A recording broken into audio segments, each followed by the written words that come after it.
할렐루야! 부활주일입니다. 네. 너무나 기쁘고 감사한 시간입니다. 우리 1년 중에 가장 중요한 날이 있다면 우리 그리스도인들에게 성탄절보다도 부활절이 더 중요합니다. 성탄절의 의미가 가볍다는 말씀이 아닙니다. 그러나 부활절의 의미가 더 크죠. 나무로 말하면 외목대 기둥과 같습니다. 뿌리는 어떻게 생겼는지 잘 모르겠습니다. 그런데 그 땅에서 굵직한 줄기가 하나 올라옵니다. 외목대라고 합니다. 그 줄기가 어느 정도 쭉 올라가더니 그 위에 가지를 뻗고 잎사귀를 냅니다. 계절에 따라서는 꽃도 피우고 열매도 맺죠. 그 모든 게 그 기둥에 달려 있는 것입니다. 그 기둥에 해당되는 날이 부활절. 그 기둥에 해당되는 사건이 예수 그리스도께서 십자가에 달려 죽으실 뿐 아니라 다시 살아나신 사건입니다. 사실은 우리를 구원하신 사건은 십자가에 달려서 죽으시는 순간 일어난 것이지만 그때 예수님께서 십자가에 달려 죽으신 사건이 정말 의미 있고 가치 있고 그런 위대한 능력이 있다는 것을 증명해 줄 수 있는 순간은 예수님께서 다시 살아나신 순간입니다. 예수님께서 이렇게 살아나시다니 놀랍도다. 그렇다면 3일 전에 십자가에 달려 죽으신 사건도 놀라운 능력이 있는 것이 아니겠는가? 우리 인간의 눈으로는 확인할 수 없는 영적인 신비와 영적인 능력이 예수님의 부활을 통해서 가시적으로 확인되는 그런 날이 바로 부활의 순간이고 그 부활을 기념하는 것이 부활주일입니다. 물론 초대교회 때는 매 주일 예배가 부활주일 예배였습니다. 아니, 매일의 예배가 부활주일 예배였습니다. 모든 예배에 예수님의 부활을 언급했고 예수님의 부활이 있기 때문에 자신들이 이렇게 먹지 못하고 자지 못하고 이렇게 어렵게 지내면서 신앙생활을 유지하는 것이 의미 있고 가치 있다는 것을 확인할 수 있었던 것입니다. 다름 아니라 예수님 믿고 예수복음 전하고 그러다가 죽었을 때 좀 잘 먹고 편안하게 발 뻗고 자다가 죽어야지. 이렇게 그냥 못 먹고 비참하게 살다가 죽으면 어떡해. 아유, 저런 거 보니까 예수 못 믿겠네. 그게 아니라 예수님을 믿고 죽으면, 성경의 표현대로라면 잠들면, 그러면 그것으로 그냥 끝나는 것이 아니라 소멸되고 없어지는 것이 아니라 우리도 부활한다는 소망이 있는 것입니다. 예수 그리스도를 믿는 사람에게는 부활의 소망이 있습니다. 예수 그리스도는 특별한 분이기 때문에 부활하셨다. 우리는 안 특별하잖아요. 부활은 예수님께만 있는 거지. 미안해. 너희들한테는 해당 사항이 없어. 그럴 거면 뭐하러 성경에 기록을 했겠습니까?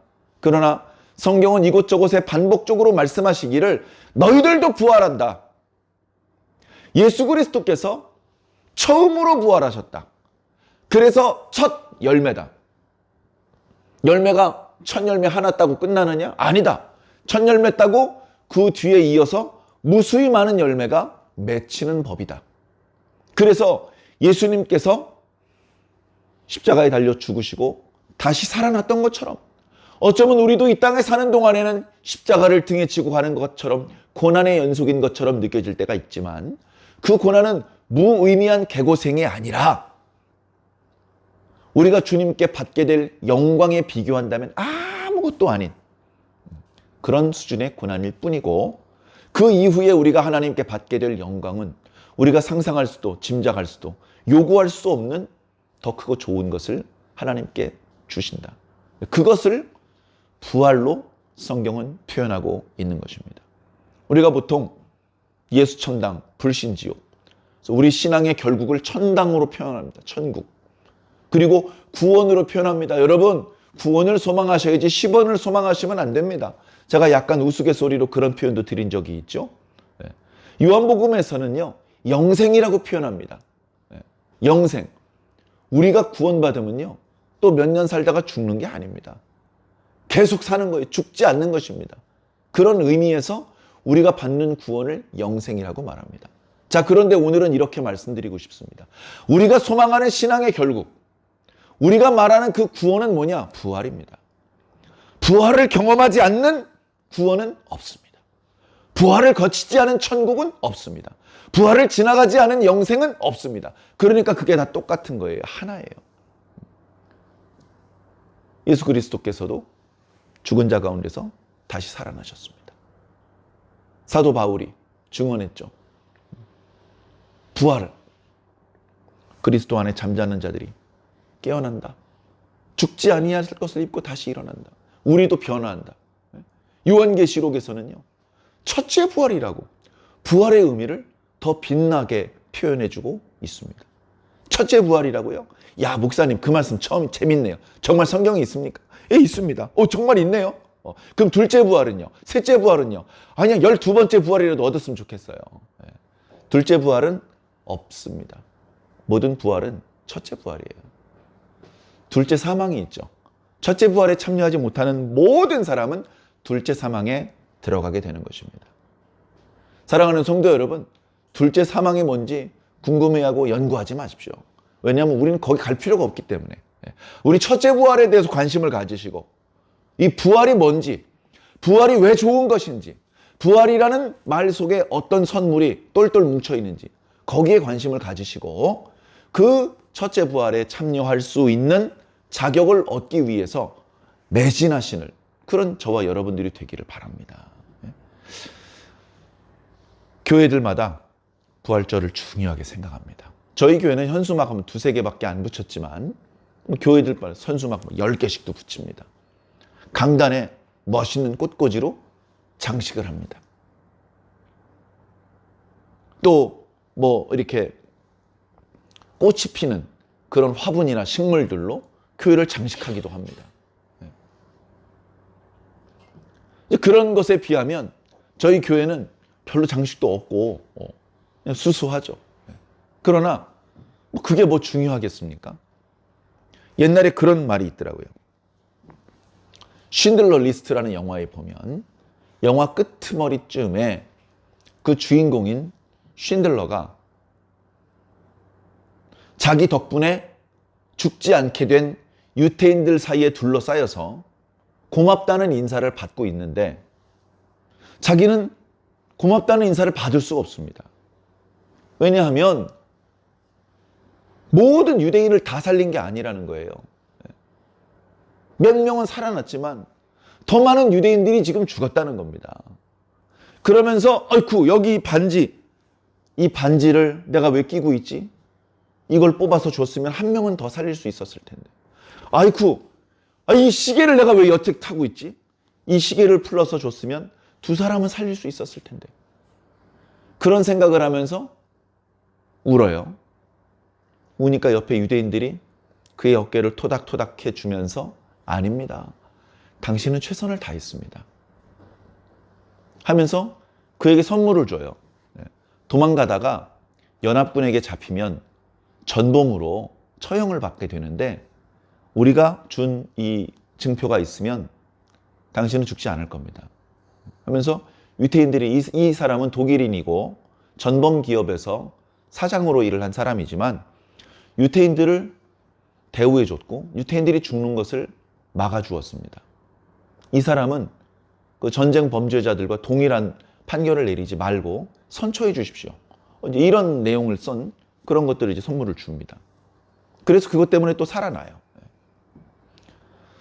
자, 뭐 이렇게 아름다운 꽃장식 할 수 있습니다. 그리고 뭐 현수막도 더 만들어 걸 수 있고. 그러느니 그 비용을 가지고 차라리 여러분들에게 뭐라도 선물이라도 하나 더 드리고 또 이웃에게 선물을 주어서 한 명이라도 더 전도하고 뭐 그런 데 쓰면 더 낫지 않겠습니까? 그래서 과거에 이렇게 좀 장식을 해본 적도 있는데 언젠간부터 장식 안 합니다. 굳이 그럴 필요가 없고 중요한 것은 눈에 보이는 장식물이 아니고 우리들의 마음이 중요하고 눈에 보이지 않지만 이 시간에 이 자리에 임재하고 계신 성삼위 하나님이 중요한 것입니다. 하나님이 계시면 됐죠. 아름다운 꽃화물이 있는데 하나님이 안 계셔. 그럼 다 소용없는 거잖아요. 좀 장식은 없고 좀 누추하지만 그런 하나님께서 이 자리에 계시면 모든 것이 다 준비된 것입니다. 여러분 그렇다고요. 화려하게 장식한 저 큰 교회들 비난하지 마십시오. 아유, 저 보니까 돈 많이 들었겠네. 아, 그 돈이면은 가난한 사람도 구제하고 뭐 그렇게 말씀하지 마세요. 예. 거긴 그렇게 할 필요가 있는 겁니다. 거긴 그렇게 장식을 그랬을 때 그 성도들에게 더 감동을 줄 수 있고, 또 아직 믿음이 약한 사람들에게 뭔가 메시지를 심어줄 수 있고, 확신을 심어줄 수 있고, 뭔가 좋은 의미가 있기 때문에 그렇게 그쪽으로 투자를 하고 신경 써서 장식을 한 것뿐입니다. 그냥 현재 내가 서 있는 입장에서 모든 것들을 판단한다고 그것이 정확한 판단이 아닐 수도 있기 때문에 조심하셔야 됩니다. 조금만 생각해 보면, 아니야, 저쪽 자리에 서면 뭔가 다른 게 보일 거야. 저 입장에 있으면 뭔가 저렇게 행동할 수밖에 없는 어떤 이유가 있을 거야. 내가 거기 안 가봐서 모르는 것 뿐이지 아마 저쪽에는 뭔가 사정이 있을 거야. 그렇게 좀 너그럽게 생각하시면 좋을 것 같습니다. 내가 생각을 해보니까 그쪽 자리에서는 아마 이런 상황일 것 같아 해서 깊이 생각을 해가지고 그쪽 상황에 대해서 알게 되면 좋은 일이고, 나 혼자 생각만으로는 모르겠어. 그러면 좀 알만한 사람한테 찾아가서 물어보고 대화를 통해서 알게 되면 더 좋은 일이고, 그러나 제일 나쁜 것은 그런 소통 없이 나 혼자 엉뚱한 확신에 사로잡혀서 이거 틀림없이 잘못된 거야, 이럴 수가 있어? 그러면서 속으로 미워하고 욕하면 그 사람은 아무 타격이 없고 나만 타격을 받기 때문에 별로 바람직하지 않습니다. 자, 오늘 부활주일입니다. 어제까지는 고난주간이었기 때문에 뭔가 주님께 죄송하고, 주님의 은혜, 그 고난당하신 그 은혜를 생각하면서 내가 어떻게 살아야 되나, 그런 것들을 생각을 했는데, 오늘 이제 부활주일이기 때문에 조금 마음 편하게 웃을 수 있고, 강단에 꽃꽂이를 장식하는 교회도요, 제가 이렇게 보면 고난주간이나 사순절날은요 화려한 장식이 없어요. 주로 검정색과 흰색입니다. 그리고 이제 종려주일 지나서 고난주간에는 빨간색이 장식이 들어갑니다. 예수 그리스도의 보혈을 상징하는 것이죠. 그리고 나서 부활주일 때 드디어 연두색이 등장을 하는 겁니다. 그냥 예를 들면 장미꽃이 꺾여가지고 그냥 말라 없어지는 것이 아니고 거기서 새싹이 돋아나고 새 가지가 뻗어나가는 희망과 새 출발을 상징적으로 색깔로 표현해 보여주시는 것이죠. 자, 우리가 그렇게 장식하진 않았지만 그렇게 마음으로 느끼고 오늘 예배를 드리면 좋을 것 같습니다. 오늘 우리가 본문으로 정한 말씀은 누가복음 24장입니다. 지난 한 주간 동안 누가복음 22장과 23장 말씀을 통해서 예수 그리스도께서 고난을 받는 과정을 우리가 잠시 묵상을 했습니다. 아무 죄가 없는 분에게 죄를 뒤집어 씌우기 위해서 막 모여서 궁리하는 대제사장들, 서기관들, 그리고 거기 가서 예수님 내가 팔아먹겠다고 찾아온 가롯 유다, 제자들과 함께 겟세마네 동산에서 아버지여 나의 원대로 하지 마옵시고 아버지의 원대로 하시옵소서라고 기도하셨던 예수님의 모습, 붙잡혀 가셔가지고 빌라도에게 재판을 받는데 지혜롭게 자신의 무죄를 입증하는 것이 아니라 침묵을 통해서 누명을 쓰기로 하신 예수님. 그리고 나서는 정말로 죽어 마땅한 행악자들 사이에서 십자가에 달려서 죽으시는 예수님. 그 주변의 관리들도 욕하고 대제사장들 비난하고 군병들 조롱하고 옆에 달린 행악자마저 욕을 하는 그런 상황. 하늘이 3시간 어두워지고 성전 휘장이 찢어지고 이방인이었던 백부장이 이 사람은 정말 의인이었구나 라고 인정을 받게 되고, 그런 예수님의 고난의 과정들을 우리가 묵상을 했습니다. 그리고 어저께 말씀은 우리가 로마서 말씀을 묵상을 했는데, 어제 묵상한 말씀은 예수 그리스도의 고난을 묵상했다기보다 그 고난의 의미, 그 십자가에 달려서 죽으신 것에 대한 의미가 무엇인지에 대한 말씀을 은혜로 나누었습니다. 너무나 중요한 의미가 있습니다. 그 의미를 오늘 또 말씀드리진 않겠습니다.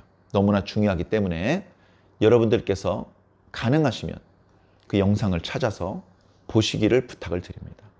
우리가 아직 연약했을 때 예수님께서 우리를 대신해서 죽어주셨다. 우리가 아직 죄인 되었을 때에 주님께서 우리를 위해서 죽으심으로 하나님께서 우리를 사랑하신다는 것을 확증해 주셨다. 우리가 원수 되었을 때에 우리를 대신해서 죽어주심으로 우리와 하나님을 화목하게 만드셨고 이제 후로는 두려움과 근심이 아니라 평안과 기쁨을 맛보게 하셨다. 예수 그리스도의 죽음의 의미를 더 깊이 묵상하시기를 새삼 부탁을 드립니다. 사실은 아직 예수님께서 부활하신 것을 모르는 여인들이 오늘 등장을 하는데 이 여인들에게도 비슷한 감정의 변화가 나타납니다. 그 부분을 잠시 후에 말씀드리도록 하겠습니다. 자, 오늘 말씀에 여인들이 먼저 등장을 하는데 이 여인들이 왜 갑자기 등장을 할까요? 목사님, 갑자기가 아니에요. 22장에도 있었고 23장에도 있었고. 그러니까요. 21장 앞에는 없었잖아요. 성경에 소개가 되어 있지 않고 굳이 말하지 않아서 뿐이지 여인들이 있었어요. 이 여인들을 계속해서 뭐라고 말합니까?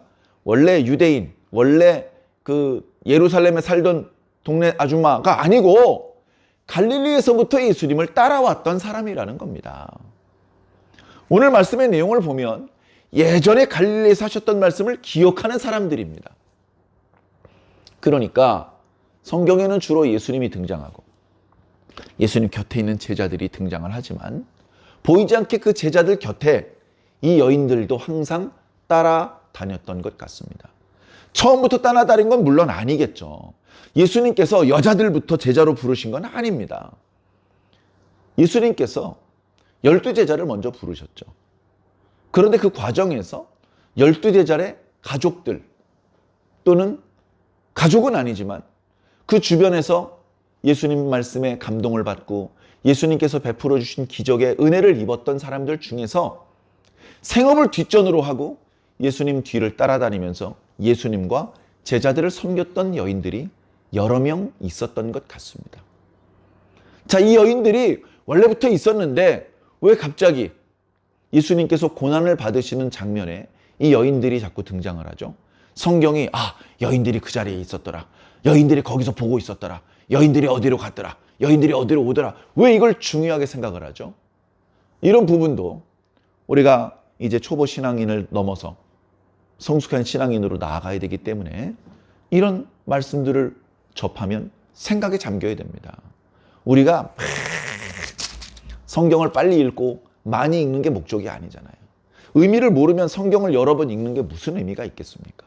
한 번을 읽더라도 깊숙하게 들어가서 그 의미를 발견하면 그것이 보물을 찾는 것이고 그것이 성경을 읽는 목적인 것인데 그래 보면 여인이 나오네. 여기 또 나오네. 여기 또 나오잖아. 왜 나올까? 생각을 해봐야 됩니다. 자, 성경은요 의미 없는 건 잘 안 나옵니다. 성경에 등장할 필요가 있고 성경에 거기에 그런 표현이 있는 의미가 있는 것이죠. 그런데 2번 표현되면 이건 엄청 중요한 것입니다. 3번 표현되면 어마어마하게 중요한 것입니다. 4번 표현하면 4번 표현한 건 없습니다. 최고가 3번입니다. 하나님 어떤 분이죠? 거룩하다, 거룩하다, 거룩하다. 4번 거룩하다고 말씀하신 구절은 없어요. 최고가 3번입니다.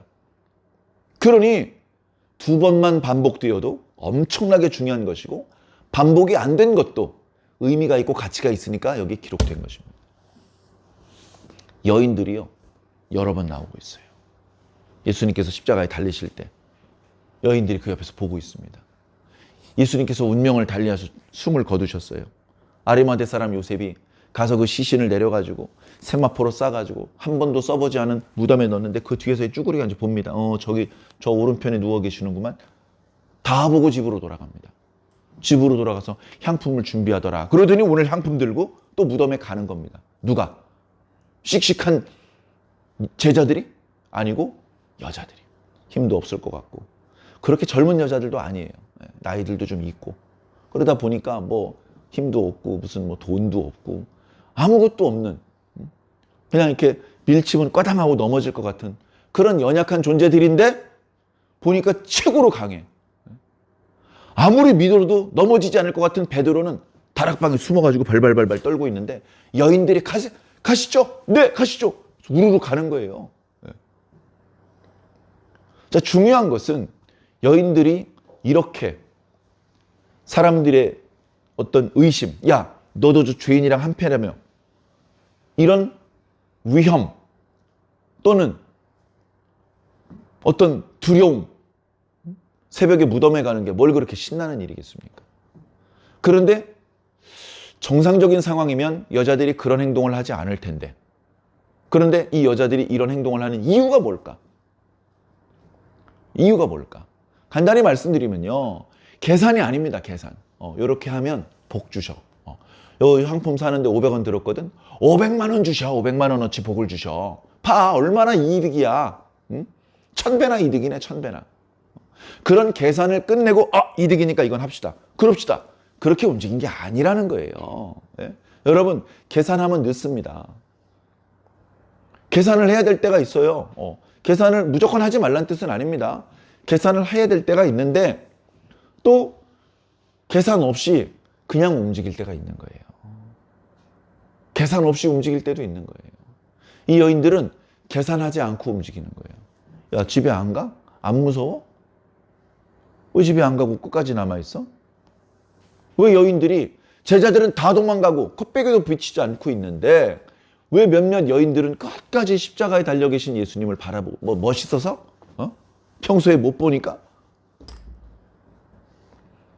왜 그랬을까요? 왜 이 새벽에 여인들이 무덤에 갔을까요? 사랑하니까 그런 거죠. 사랑하는데 무슨 이유가 있고, 사랑하는데 무슨 계산이 필요합니까? 전에 한번 제가 말씀드렸죠. 캐톨릭의 어느 신부가 엄마도 이탈리아 사람, 아빠도 이탈리아 사람, 뼛속까지 이탈리아 사람인데 우리나라에 와서 오자마자 국적을 포기합니다. 한국 사람이 됐어요. 한국 이름으로 이름을 바꿨어요. 그러니까 이상하잖아요. 그렇게 하면 돈을 준대, 뭐를 준대. 인터뷰를 하는데 그 신부님이 한국어로 뭐라 그럽니까? 한국을 사랑해서 그랬대. 한국을 왜 사랑합니까? 이 신부님이요, 한국을 왜 사랑하는지 설명하기 어렵습니다. 사랑하는 데는 이유가 없습니다. 한국에 오기 전부터 사랑했대요. 한국에 오기 전부터 준비했을 거 아니에요. 네?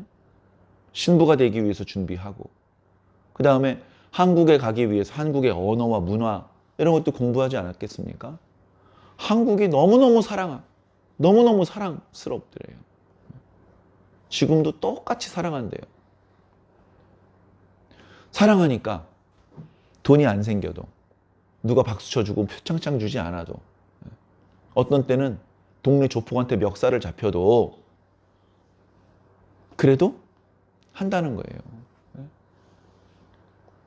동네 조폭들한테 멱살을 잡힌 날, 자기 때문에 굶지 않고 배불리 잘 먹었던 사람들이 편들어줄 줄 알았는데 다 모른 척 하더랍니다. 동네 조폭이 와가지고 밀고 땡기고 한대, 길바닥에 내팽개 쳐지고,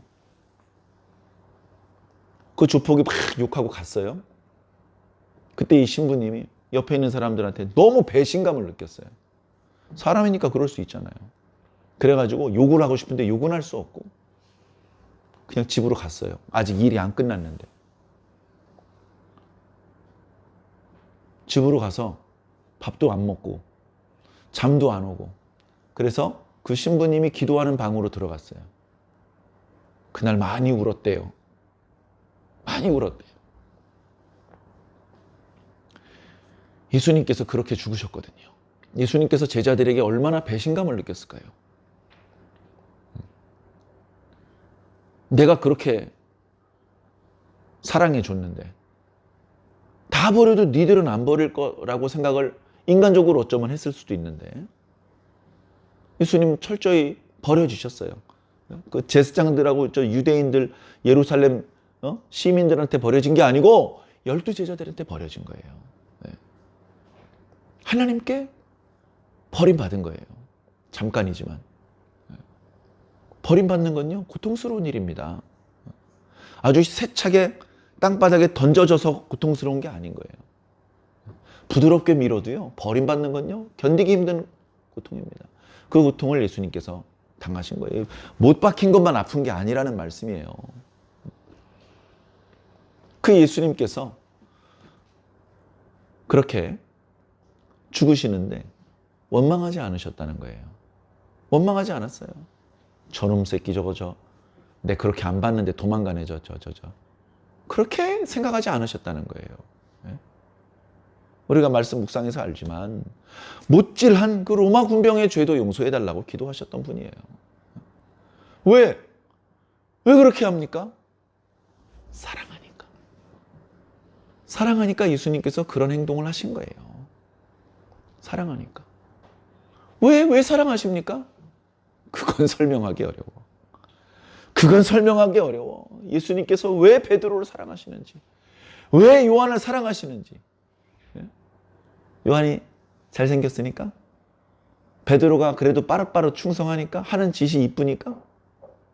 하는 짓이 미울 때부터 사랑했다니까요. 우리가 아직 죄인 되었을 때, 우리가 원수짓거리 하고 있을 때부터 사랑하셨단 말이에요. 우리가 조금 마음을 착하게 먹은 이후로 사랑하기 시작한 게 아니에요. 우리가 조금 좋은 일을 하기 시작하면서 그때부터 우리를 사랑한 게 아니란 말이에요. 싹수가 노랄 때부터 우리를 사랑하셨단 말이죠. 네. 예수님께서는 그렇게 우리를 사랑하셨는데 나는 노숙자들이 자기 편 안 들어줬다고 그들을 미워하다니. 내가 이러고도 신부야? 내가 이러고도 하나님의 종이야? 하면서 주님께 부끄럽고 죄송해서 많이 울었다는 거예요. 모르긴 해도 그 신부는 진짜 신부인 것 같아요. 진짜 신부. 사람 안 보고 성삼위 하나님만 보는 진짜 신부. 물론 로만 캐톨릭하고 우리 장로교회하고는 손을 맞잡기 어려운 교리적인 차이가 있어요. 교리적인 차이. 어느 정도 차이냐면 로마 캐톨릭은 이단입니다. 적그리스도예요. 그렇게 말씀드릴 수밖에 없어요. 그렇게 좋은 일을 많이 하지만. 그러나 교리적은 잘 모르겠고 그 신부님은 진짜인 것 같아요. 저도 학문적으로 교리적으로 뭐 내세울 거 없어요. 뭐 잘 몰라요. 그러나 또 다른 종교인들에게 종교는 다르지만 저 목사님은 진짜인 것 같다. 이런 인정을 받고 싶어요. 사람의 인정을 받고 싶어서가 아니라 그렇게 진짜로 살 때 하나님께도 인정받는 것이기 때문에 그렇습니다. 예수님께서는 그렇게 우리의 구원을 위해서 실제로 죽어주셨고 다시 사셨습니다. 자, 오늘은 그 예수님의 모습보다는 오늘 여인들의 모습, 이 여인들을 중심으로 오늘 말씀을 살펴보았으면 좋겠습니다. 여인들이 안식일 날은 서로 막 왔다 갔다 하면서 만나기 어렵잖아요. 그러니까 예수님께서 무덤에 안장되는 거 보고 서둘러서 집으로 갔습니다. 왜? 안식일의 율법은 지켜야 되니까. 해 떨어지면 그때부터 안식일이에요. 그럼 외출하면 안 돼요. 그러니까 향품도 준비하고 해야 되는데 빨리 준비를 한 다음에 각자 집으로 들어갑니다. 한 집에 무슨 남의 집 다락방 얻어가지고 거기서 지냈는지 각자 숙소가 달랐는지 잘 모르겠습니다만 안식일에는 집으로 들어가는 거예요. 스마트폰 있나요? 유선 전화기 있나요? 없잖아요. 없으니까 헤어지기 전에 약속하는 거예요. 안식일 끝나면 새벽에 해 뜨자마자 만나자. 해 뜨자마자. 그래 어디서 만날까? 저기 저 무화과나무 밑에서 만나자. 그거 좋다. 거기서 만나자. 그 여인들 중에도 어떤 여인은 먼저 나와서 기다리고 있었을 거예요. 아직 새벽도 아니고 한밤중인데. 그 조금 있으니까 저쪽에서 누가 또 두 번 쓰고 막 이렇게 옵니다. 아이고 먼저 나왔어? 쉿, 어서 오세요, 어서 오세요. 아직 한 명이 들어왔어. 조금만 기다려. 그러면서 이제 기다렸을 겁니다. 이제 마지막으로 저쪽에서 미안해, 늦었어. 미안해, 괜찮아, 괜찮아. 이제 다 왔으니까 갑시다. 어딘지 잘 받았죠? 제가 확실히 받았습니다. 이쪽으로 가시죠. 해가지고 무덤으로 갔습니다. 아직 날이 환하지 않을 때예요. 부분적으로 안개도 거치지 않았을 겁니다. 사람들은 길거리에 다니질 않습니다. 날씨는 쌀쌀했을 겁니다. 그런 상황 속에 여인들 몇 명이 이렇게 옷깃을 여미면서 손에 입김을 불어 손을 녹으면서 가는 거예요. 이 팔꿈치에 바구니에는 향품이 있고 그러고 가는데 그때 여인들의 마음은 어땠을까요? 그때는 아주 작은 행복, 서로 자신과 마음이 통하는 여인들과 함께 있다는 든든함. 예수님께 이제 향품을 발라드려야지. 내가 지난번에 보니까 향품도 안 받으니까 함부로 그냥 시신을 이렇게 했더라고. 가서 세마포도 더 정갈하게 싸매드리고 향품도 발라드리고 하면 좋겠다. 그런 마음으로 갔습니다. 가면서 다른 복음서에 보니까 근데 돌을 누가 그려주면 좋을까? 이런 생각을 하면서 갔대요. 돌로 입구를 막은 것까지 봤거든요. 그 돌은 여자들 몇 사람이 달라붙는다고 굴러갈 수 있는 돌이 아닌 걸 뻔히 알아요. 그럼 어떡하지? 그럼 조금 기다렸다가 묘지기가 나오면 좀 열어달라고 할까? 무슨 일이라고 하면 여기 매장되신 분 너무 급하게 안식일 전날 매장을 하느라고 이렇게 좀 향품을 못 발라드려서 그것만 얼른 발라드린다고 한다고 그렇게 하면 열어줄 거야. 뭐 이제 그런 식의 이야기를 하면서 갔을 것 같습니다. 그래, 무덤에 도착을 했습니다. 깜짝 놀랐습니다. 이 여인들의 감정을 잘 살펴보세요. 깜짝 놀랐습니다. 돌이 굴려져 있어요. 그 무거운 돌이 남자 장정이 대여섯 명이 달라붙어야 겨우 굴러갈 수 있는 돌이 끝까지 굴러가 있어요. 그리고서 이제 무덤으로 들어갈 수 있는 입구가 보입니다. 네? 달이 서서히 밝아오는 것이죠. 그런데도 그 입구 안쪽은 어둡습니다. 그죠? 여인들이요, 안에 들어가요. 안에 들어가. 야! 열렸다. 빨리 들어가서 향품 발라드리자. 뭐 이런 마음이겠죠? 들어갔는데 예수님이 없어요. 예수님을 싸맸던 세마포는 있어. 근데 예수님은 없어요. 그때 여인들의 마음은 어떤 마음이라고 그랬죠? 성경에 보니까 근심하는 마음이에요.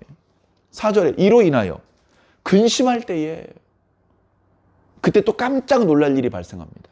뭐냐 하면 찬란한 옷을 입은 두 사람을 보게 됩니다.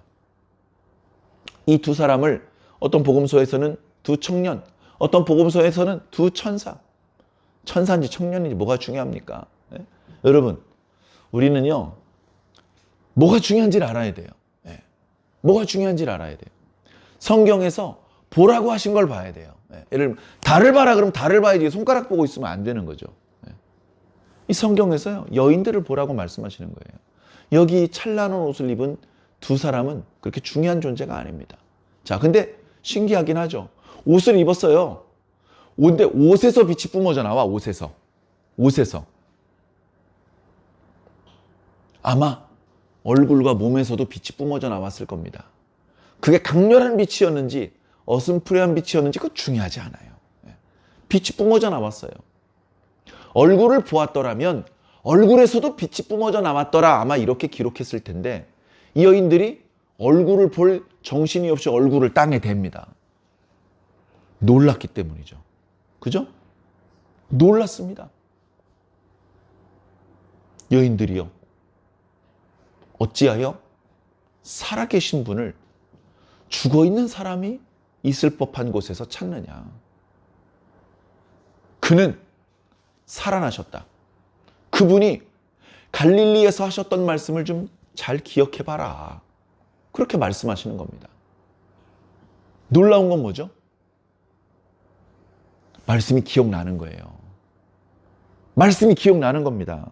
예? 7절에 이르시기를, 예수님께서 말씀하시기를 인자가 죄인의 손에 넘겨져 십자가에 못 박히고 제3일에 다시 살아나야 하리라 하셨다. 그 말씀을 딱 듣는 순간 8절에 그들이 예수님의 말씀을 기억하고, 아, 맞다. 맞아. 그렇게 말씀하신 적이 있었지? 기억을 해내는 겁니다. 여인들의 감정이요, 근심해서 두려움과 놀라움, 그 다음에 예수님께서 살아나셨는데 왜 죽은 자 가운데서 찾느냐? 혼란스러움.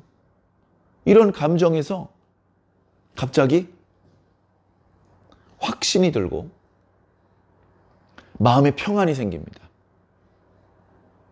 그리고 기쁨이 생깁니다. 이게 중요한 거예요. 자, 이 여인들이 처음에는요, 근심했습니다. 예수님의 시신이 어디 갔지? 누가 훔쳐갔나? 그러더니 천사들이 나타났어요. 두려워요. 천사들이 하신 말씀을 들으면서 혼란스럽습니다.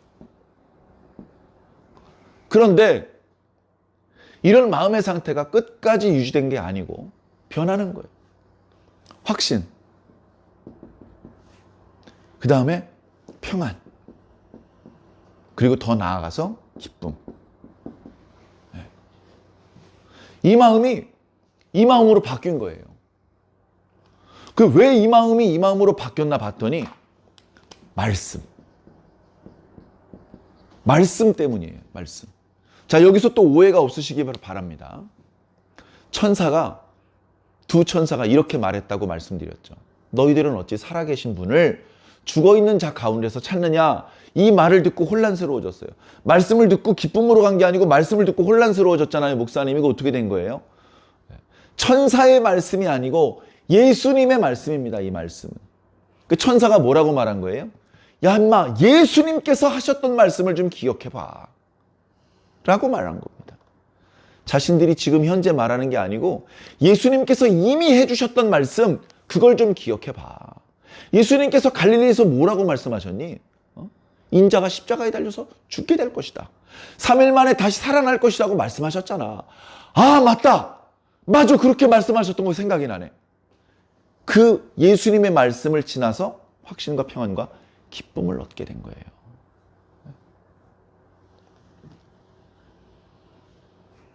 이 여인들은 천사를 붙잡지 않았습니다. 그런데 이름이 뭐예요? 잘생겼네요.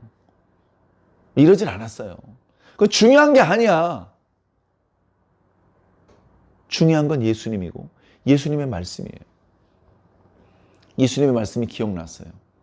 그러니까 그 천사가 갈 때까지 계속 무덤을 지키고 있을 필요가 없어. 이 여인들이 어떻게 했습니까? 9절, 무덤에서 돌아가. 무덤에 계속 있는 게 아니고 마을로 돌아가는 거예요. 마을에 많은 사람들이 살겠죠. 예수님을 죽이려고 했던 사람들, 예수님을 믿지 않는 사람들도 많이 있었을 겁니다. 근데 그게 아니고 예수님을 믿는 사람들, 예수님께서 죽으신 것에 대해서 속상하게 생각하는 사람들한테 간 거죠. 가서 뭘 말합니까?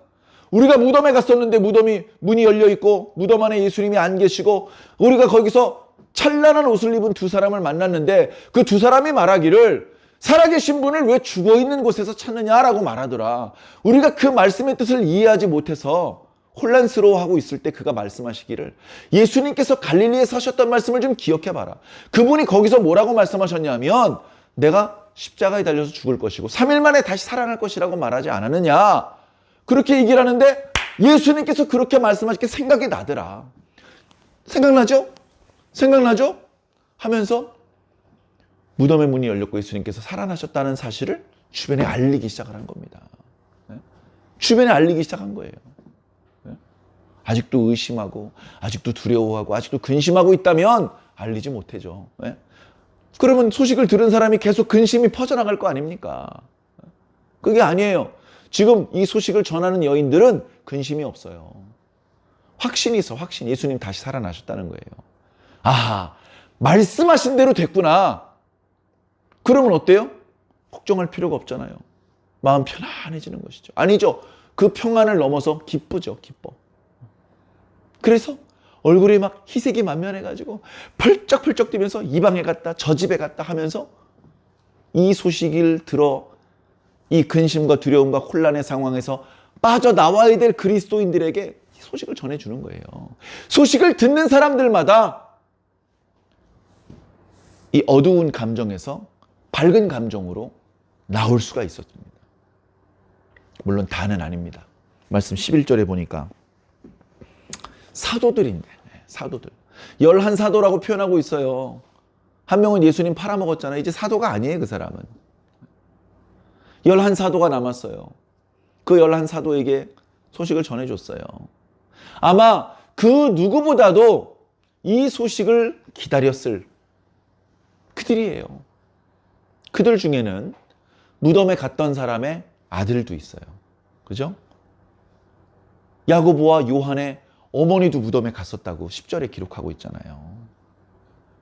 아들아, 내가 갔는데 예수님께서 다시 살아나신 것 같아. 그랬는데도 안 믿어. 그랬는데도. 이 여인들이 예수님을 뜨겁게 사모하다 보니 헛것을 본 모양이려. 아이고, 한 명만 미쳐야 되는데 집단적으로 미쳤구려. 안 그래도 우리 속상해가지고 성도들이 지금 기진맥진하고 있는데 큰일이네. 뭐 예를 들면 그런 생각을 또 하고 있는 거예요. 믿지 않으니까. 그런데 베드로는 조금 달랐어요. 뭐 많이 다르진 않았어요.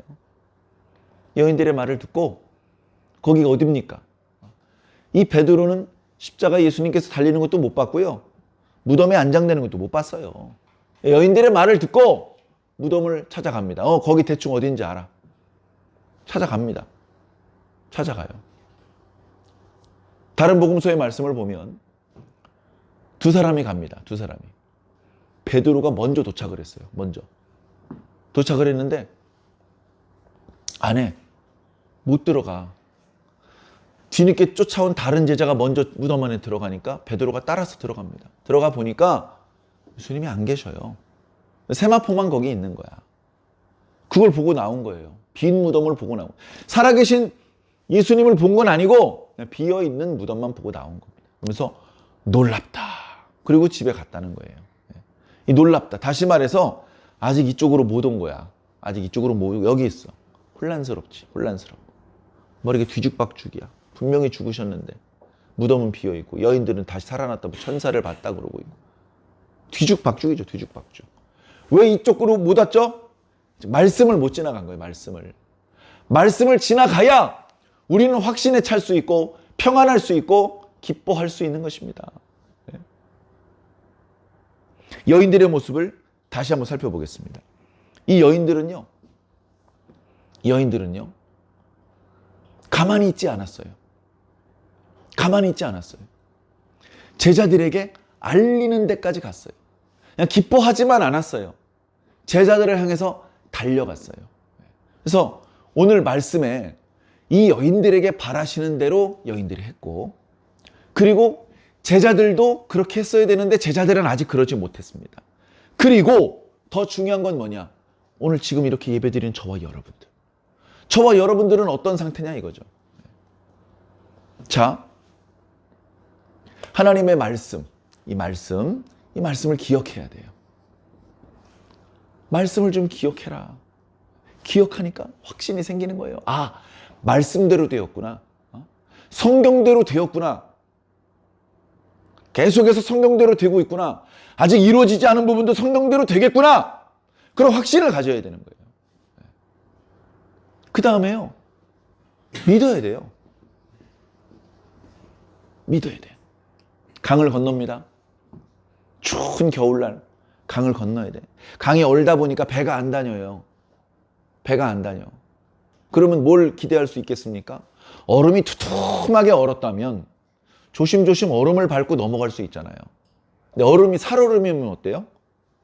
몇 걸음 가다가 금이 가가지고 퐁당 빠지면 죽어요. 위험해져요.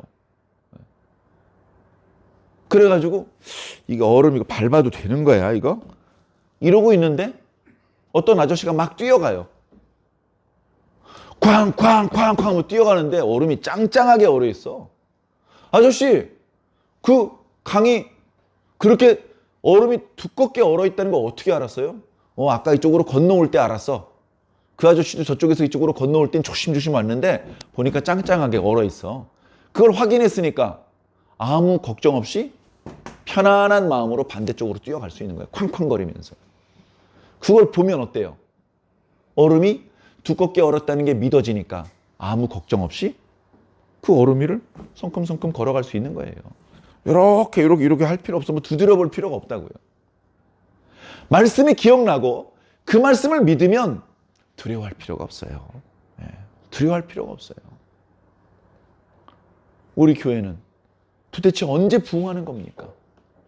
우리 교회는 언제 성도들이 이 자리에 가득 차서 더 큰 예배당으로 옮길 겁니까? 우리 교회는 언제 경제적으로 자립할 겁니까? 우리 교회는 언제 도움을, 지원을 받는 게 아니고 힘든 교회를 지원할 수 있는 교회가 될 겁니까? 우리 교회는 언제 해외 선교도 나가고, 우리 교회는 언제 성가대 찬양도 있고 주일학교 예배도 있고 그런 교회로 성장하겠습니까? 믿음이 없으면 불안해요. 두려워요. 근심스럽죠. 그러나 그 단계를 뛰어넘으시길 바랍니다. 그 단계를 뛰어넘었다고 기도하지 말란 말은 아니에요. 하나님, 한 영혼을 보내주세요. 한 영혼을 보내주세요. 우리 교회 빨리 부흥하게 해주세요. 그 기도 계속 하셔야죠. 간절하게, 더 뜨겁게. 그러나 걱정하고 불안하고 두려워할 필요는 없다는 겁니다. 믿음이 있는 거예요. 아, 이거 예수님 살아나실까? 그걸로 네가 걱정하니? 그걸 네가 걱정할 필요가, 우리가 걱정할 게 물론 있지만 걱정할 필요가 없는 부분을 걱정하면 안 되는 것이죠. 말씀 안에서 믿음을 가져야 진정한 평안을 맛볼 수가 있는 것입니다. 자, 그렇다면 이제 움직여야 돼요. 행동해야 돼, 행동. 네? 예수님께서 다시 살아나셨어. 그럼 어떻게 해야 돼요? 알려야죠. 알려야죠. 이 여인들이 어떻게 했습니까? 알렸습니다. 자기들끼리만 이러는 게 아닙니다. 야고보와 요한의 어머니가 자기 아들들만 불러서 귓속말로 야 니들만 알고 있어. 예수님 부활하셨어. 그렇게 하신 게 아닙니다. 알렸단 말이에요. 자, 이것은 오늘 본문 말씀 안에서 여인들의 마음이 이렇게 변화하고 있구나. 여인들의 마음이 이렇게 획기적으로 전환된, 뒤집어진 이유는 예수 그리스도의 말씀이구나. 이것을 우리가 말씀 속에서 어렵지 않게 찾을 수 있잖아요. 자, 근데 중요한 건 뭐냐면요. 조금 전에도 말씀드렸지만 저와 여러분이 중요해요. 네. 이건 이미 과거의 이야기예요. 과거의 이야기. 칭찬 들을 사람 다 칭찬 들었고 야단 맞을 사람 다 야단 맞았어요. 지나간 이야기예요.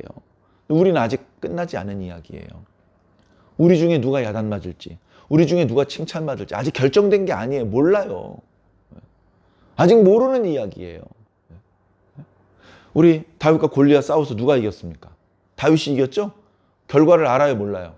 다 알죠? 결과를 아니까 어때요? 그 말씀을 읽을 때 뭐 별로 흥미진진하진 않아. 그래서 영화를 봐도 미리 본 사람한테 절대 그 결말을 얘기하지 말아달라고. 그걸 들어버리면 재미가 없어버려. 어떻게 이야기가 흘러갈지 모르고 영화를 봐야 야 이거 도대체 어떻게 하려고 이렇게 되는 거냐면서 재미있게 영화를 볼 수 있는 것처럼. 뭐 골리앗 다윗이 이기는 거지 뭐. 야 허망하게 끝나 이거 별거 아니야.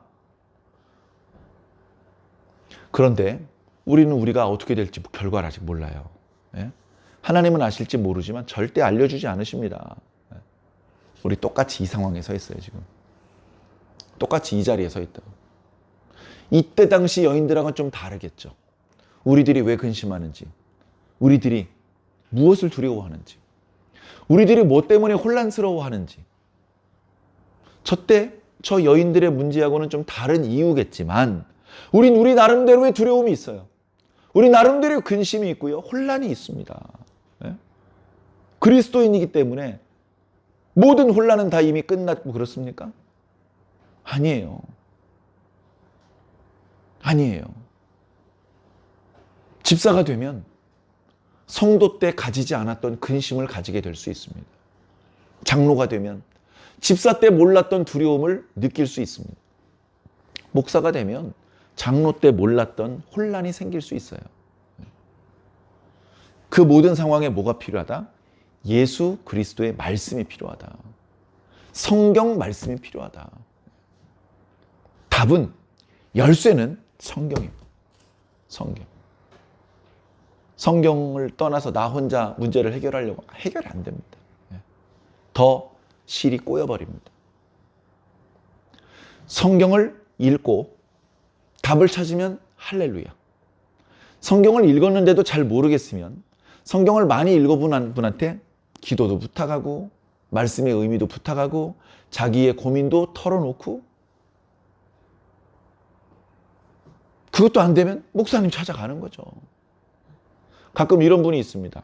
아유, 목사님 찾아가면 안 돼. 왜요? 목사님 바쁘셔. 목사님 예배 준비하셔야지. 차량 운행하셔야지. 신방하셔야지. 예수님 저 몸도 안 좋아서 병원도 정기적으로 다니셔야지. 운동도 하셔야지. 목사님도 사람인데 가족들 일 돌봐야지. 취미생활 하셔야지. 책도 읽으셔야지. 텔레비전도 보셔야지. 목사님도 바쁘다는 거예요. 쓸데없는 소리 하지 마세요. 여러분, 제가 목사니까 직접 말씀드릴 수 있습니다. 목사님 안 바빠요. 목사님 하나도 안 바빠. 하나도. 새벽 3시에 전화하셔도 돼요. 그럴 만한 필요가 있다면. 무슨 말씀인지 아시겠죠?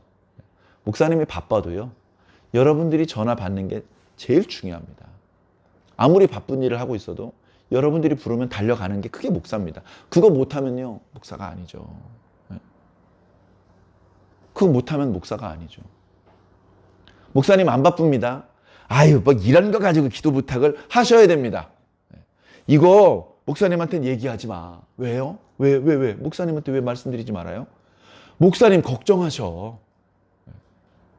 성도를 위해서 걱정하는 게 목사의 임무입니다. 목사의 밥줄을 끊고 목사의 할 일을 뺏어가지 마십시오. 여러분들이 자꾸 기도를 해달라고 부탁을 하셔야 되고 여러분들이 걱정스러운 소리를 자꾸 들려주셔야 됩니다. 그래야 제가 할 일이 있는 겁니다. 그러니까 이런 사소한 일 목사님께 기도 부탁하고 이런 별거 아닌 것 때문에 목사님 시간 뺏고 목사님 괜히 걱정하게 만들고 그런 생각하지 마시고 숨김없이 저에게 말씀해 주시기 바랍니다. 말씀한다고 제가 다 해결해 줄 수는 없지만 함께 손 붙잡고 기도할 수 있잖아요. 그게 돼야 그 교회가 부흥합니다. 그게 안 돼. 교인들하고 목사님하고 사이에 거리감이 있어. 교인들끼리 쉬쉬하는 비밀이 있어. 그 교회가 부흥되겠습니까? 어림없어. 오늘 성만찬 예식이 있어서 빨리 끝내드려야지. 그런 생각을 하고 시작을 했습니다만 오히려 조금 길어진 느낌입니다. 그러나 어쨌든 여러분들 마음속에 근심과 두려움과 혼란을 비롯한 여러 어두운 감정들이 여러분들의 마음을 지배할 때가 있을 수 있습니다. 그런 때 계속 그 상태로 눌려 계시지 마시고 예수님께서 뭐라고 말씀하셨는지를 떠올려 보시기 바랍니다. 그 순간에 그 구덩이에서 빠져나올 수 있는 그런 말씀이 생각날 것입니다. 성령님께서 우리에게 필요한 말씀이 생각나게 하실 것입니다. 그것은 요한복음에 기록된 것처럼 성경에 약속하신 것이기 때문에 약속하신 대로 해주실 것입니다. 그러면 그 말씀 붙잡고 거기서 나오면 되는 것입니다. 나와서 그 말씀 붙잡고 나왔어 라고 옆에 있는 성도들에게 간증하면 다 함께 큰 영광을 하나님께 올려드릴 수 있을 것입니다. 우리 완주중앙교회는 그렇게 어려움이 전혀 없는 교회가 아니라 어려움을 만나지만 근심과 두려움과 혼란의 감정을 만나지만 예수 그리스도의 말씀을 통해서 그 어두움의 감정을 극복해내고 다시 확신과 평안과 기쁨의 감정 그리고 우리에게 말씀을 좀 기억해라. 그 말씀을 좀 믿어라. 그 말씀대로 실천해라. 행동해라 라고 말씀하시는 하나님의 말씀을 순종할 수 있는 그런 완주중앙교회와 성도 여러분들이 모두 되기를 예수님 이름으로 간절히 축원합니다.